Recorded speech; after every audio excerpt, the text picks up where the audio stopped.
Jadi kita mempunyai atau kita itu lengkap ketika itu berada di dalam daerah yang memang banyak potensi bencana rawan atau bencana.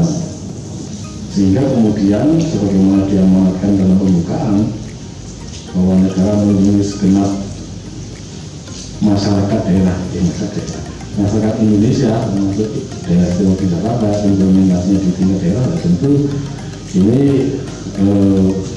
tanggung jawab itu menjadi lebih besar di dalam pelayanannya. Nah, strategi untuk pencapaian target SPM urusan bencana, jadi ini beberapa hal yang secara konkret, dokumen-dokumen yang perlu disiapkan, ada dokumen ARB, dokumen RPB, ada kemudian bagaimana mengintegrasikan semua itu di dalam RPJMD, RKPD dan RKPD ya. Karena hanya ketika tercantum di RPJMD dan sebagainya itu kemudian kita bisa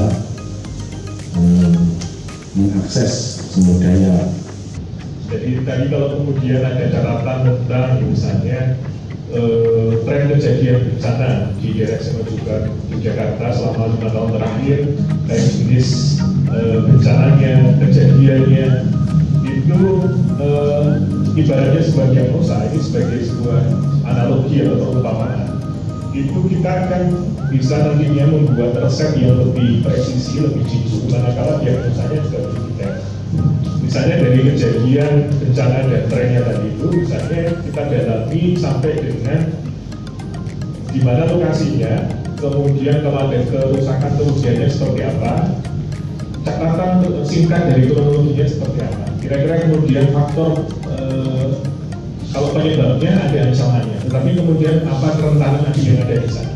Sehingga nanti dari diagnosa yang lebih detail itu, misalnya kita akan bisa merumuskan kalau dalam konteks B dan C-nya itu rumusan apa yang mau kita ubah, apa kemudian atau bagaimana caranya itu secara lebih presisi lagi. Saya kemarin mendatangi beberapa peresmian pengukuhan kelurahan tangguh bencana dan desa tangguh bencana. Saya sangat bagus. Kami mengatur di BPBD tahun ini sudah mencapai lebih dari 270 desa kelurahan yang terjangkau dari 428. Saya kira prestasi. Dari sisi persentase mungkin tingkat nasional tertinggi. Kemudian SPAP sudah lebih dari 80 sekolah dijangkau. Apresiasi yang saya berikan kepada BPBD dari sisi